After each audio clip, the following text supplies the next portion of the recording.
Hai semuanya, hari ini saya akan membahas ringkasan penyusunan bahan ajar dan rubrik penilaian dari Dr. Syihabuddin Said, MSI. Mau tahu apa materinya? Materinya adalah penyusunan bahan ajar dan rubrik penilaian. Yuk kita bahas yuk. Nah, tujuannya yaitu dapat memahami teknik penyusunan dan pengembangan bahan ajar. Yang kedua, dapat memahami pengembangan evaluasi dan rubrik penilaian. Pokok bahasanya, yang pertama pasti bahan ajar, yang kedua, rubrik atau kriteria dari penilaian. Bahan ajar itu apa sih? Nah, bahan ajar itu adalah suatu materi perkuliahan pelajaran yang disusun secara sistematis sebagai sumber belajar untuk mencapai tujuan pembelajaran. Menurut National Center for Competency Based Training tahun 2007 adalah segala bentuk bahan yang digunakan untuk membantu dosen, guru, instruktur dalam melaksanakan proses pembelajaran. Jenis bahan ajar banyak sekali loh, mulai dari bahan ajar cetak, audio, visual, dan multimedia interaktif. Pendidik dapat menggunakan proyektor, laptop, website, media sosial, dan masih banyak lainnya. Fungsi bahan ajar menurut Pratowo dalam Lestari 2011 adalah fungsi bahan ajar dalam pembelajaran klasikal. Yang kedua, fungsi bahan ajar dalam pembelajaran individual. Dan yang ketiga, fungsi bahan ajar dalam pembelajaran kelompok. Jenis-jenis bahan ajar menurut Ellington dan Rees tahun 97 mengelompokkan 7 jenis bahan ajar berdasarkan bentuknya, yaitu bahan ajar cetak dan duplikatnya. Contohnya, handout, lembar kerja peserta didik, bahan belajar mandiri, bahan untuk belajar kelompok, bahan ajar display yang tidak diproyeksikan, contohnya flip chart, poster, model, dan foto.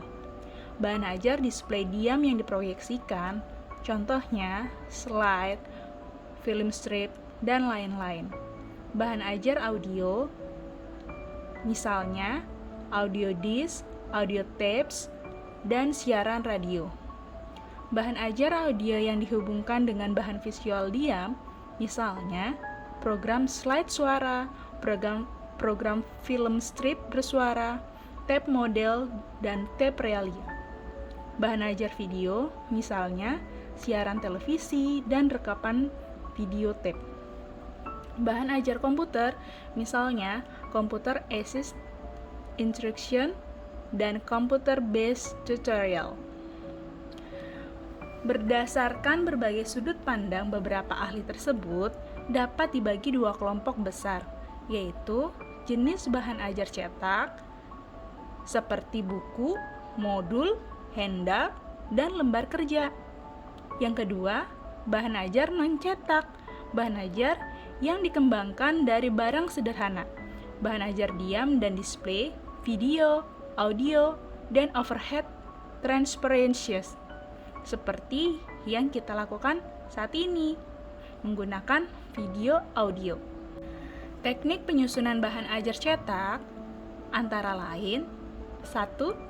Judul atau materi yang disajikan dalam bahan ajar harus memuat kompetensi dasar atau materi pokok yang dicapai oleh peserta didik selama mengikuti proses pembelajaran. Kedua, menyusun bahan ajar cetak. Setidaknya ada 6 hal yang perlu dipahami loh, yaitu 1. Susunan tampilan bahan ajar harus jelas dan menarik. Yang kedua, bahasa yang mudah. Yang ketiga, mampu menguji pemahaman. Yang keempat, adanya stimulan seperti menarik untuk dilihat. Tulisan yang ada pada bahan ajar cetak mendorong pembaca untuk berpikir dan menguji stimulan. Yang kelima, nyaman untuk dibaca dan sajiannya terstruktur. Yang keenam, materi instruksional menyangkut pemilihan teks, bahan kajian, dan lembar kerja atau worksheet. Tujuan pengembangan bahan ajar, pertama, menyediakan bahan ajar yang sesuai dengan tuntutan kurikulum. Yang kedua, menyediakan bahan ajar dengan mempertimbangkan kebutuhan peserta didik. Yang ketiga, membantu peserta didik memperoleh alternatif bahan ajar selain buku teks atau yang sulit diperoleh. Yang keempat, memudahkan dalam melaksanakan pembelajaran. Nah, prinsip pengembangan bahan ajar adalah 1. Relevansi atau kesesuaian. Bahan ajar relevan dan memiliki keterkaitan dengan pencapaian CP. Yang kedua, konsisten atau keajegan. Keajegan antara bahan ajar dengan CP yang harus dikuasai mahasiswa. Misalnya, CP yang harus dikuasai mahasiswa 4 macam. Maka, bahan ajar yang harus diajarkan juga harus meliputi 4 macam. Adekuasi atau kecukupan. Cukup memadai dalam membantu mahasiswa menguasai CP yang diajarkan.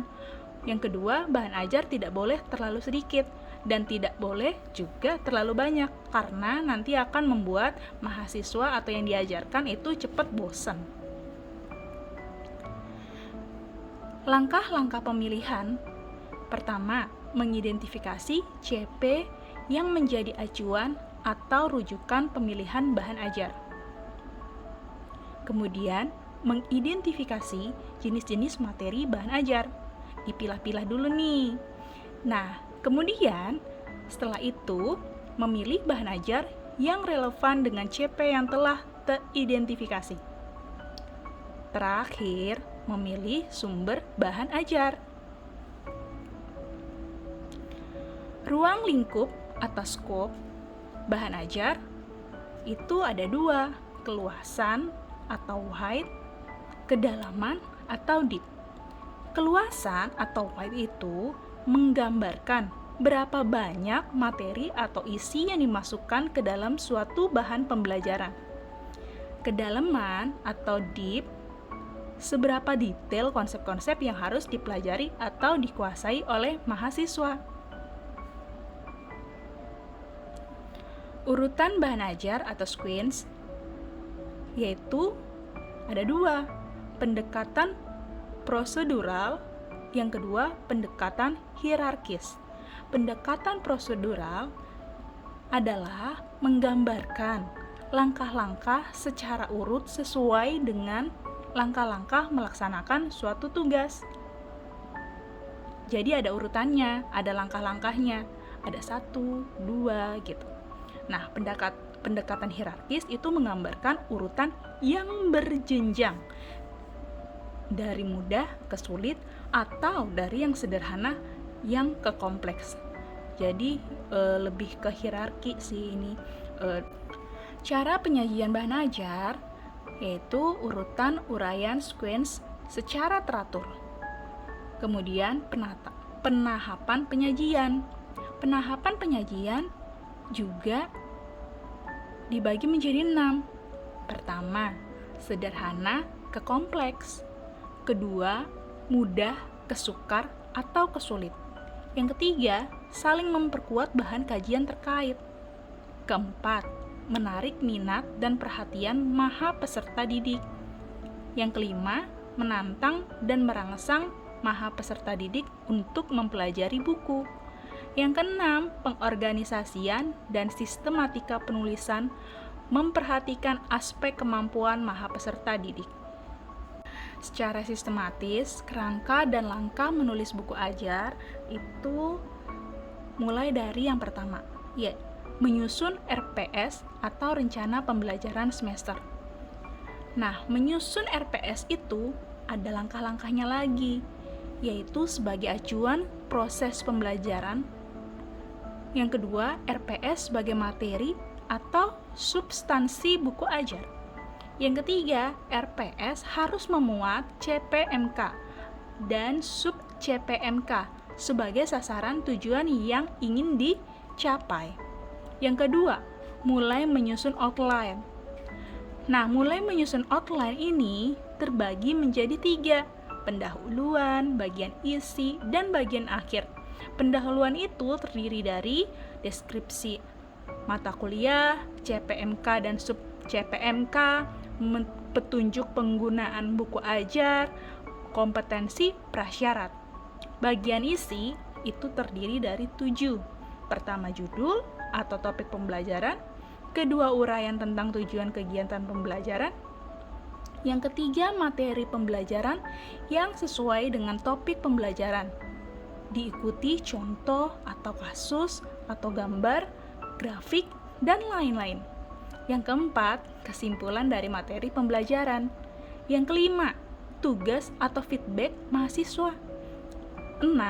Evaluasi atau tes formatif. Yang ketujuh, kunci jawaban. Jumlah bab sesuai jumlah kegiatan pembelajaran. Yang terakhir, bagian akhir nih. Nah, bagian akhir itu terdiri dari 1. Daftar pustaka. Yang kedua, glosarium, daftar singkat kata. Yang ketiga, indeks. Keempat, lampiran. Ini harus sesuai dengan kebutuhan ya. Yang kelima, biografi penulis. Jangan lupa. Nah, selain itu, ada juga perlengkapan buku ajar. Apa aja? Yes, cover. 2. Lembar persembahan sesuai kebutuhan. Ketiga, pasti harus ada kata pengantar. Yang keempat, pasti harus ada daftar isi.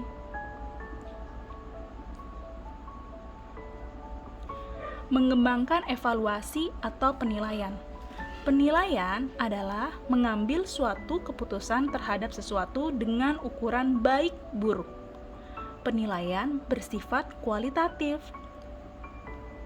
Penilaian terhadap bahan ajar sangat penting untuk memperbaiki kualitas bahan ajar. Bahan ajar yang berkualitas menjadi sumber belajar peserta didik, dapat menunjang keberhasilan belajar. Penilaian adalah bagian dari proses pembelajaran. Nah, ini nih desain pembelajarannya. Penilaian terhadap bahan ajar juga dapat memperbaiki kebutuhan belajar mahasiswa sesuai konteksnya. Ada analisisnya, ada developmentnya, ada implementationnya, dan evaluationnya. Nih, ada evaluasinya, ada analisisnya, ada developmentnya, implementasinya, dan evaluasinya. Evaluation ini mengembangkan dan menyusun evaluasi formatif pembelajaran. Kemudian merancang, menyusun evaluasi sumatif. Beberapa aspek penting yang dinilai dari bahan ajar adalah: pertama, pasti materi atau isi. Kedua, penyajian materi. Ketiga, keterbacaan. 4, teks, wacana, gambar, atau ilustrasi. Yang kelima, kebahasan.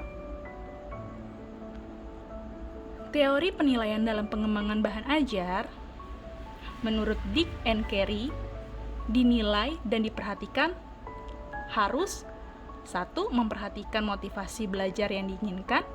Kedua, kesesuaian materi yang diberikan. Ketiga, mengikuti suatu urutan yang benar. Keempat, berisikan informasi yang dibutuhkan. Kelima, adanya latihan praktek. Keenam, dapat memberikan umpan balik.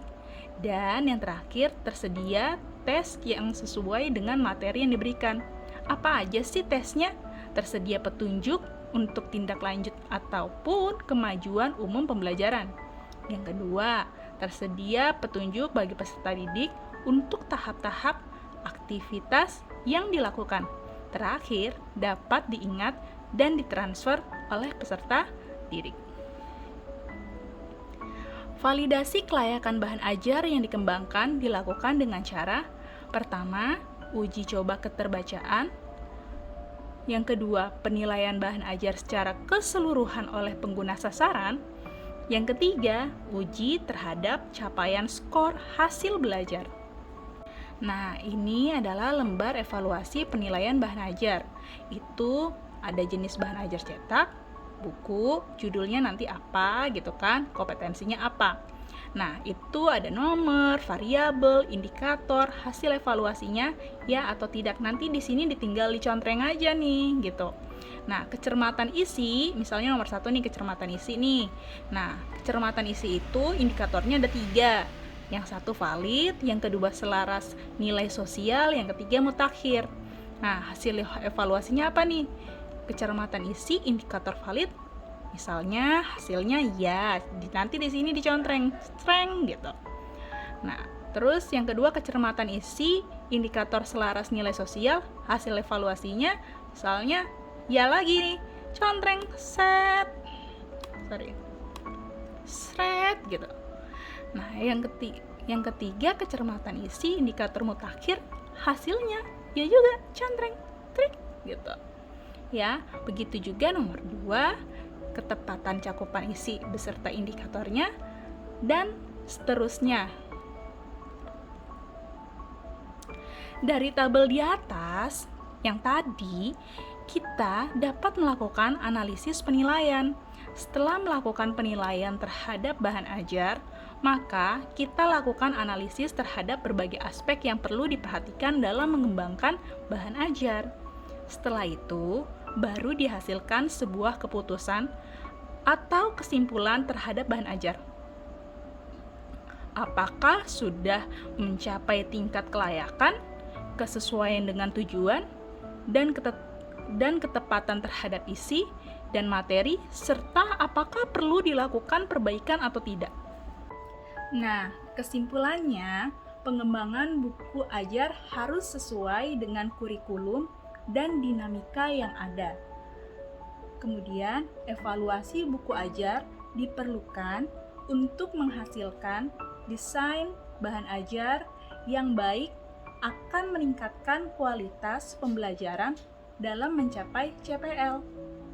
Sekian dari saya, semoga bisa dimengerti oleh teman-teman sekalian. Terima kasih.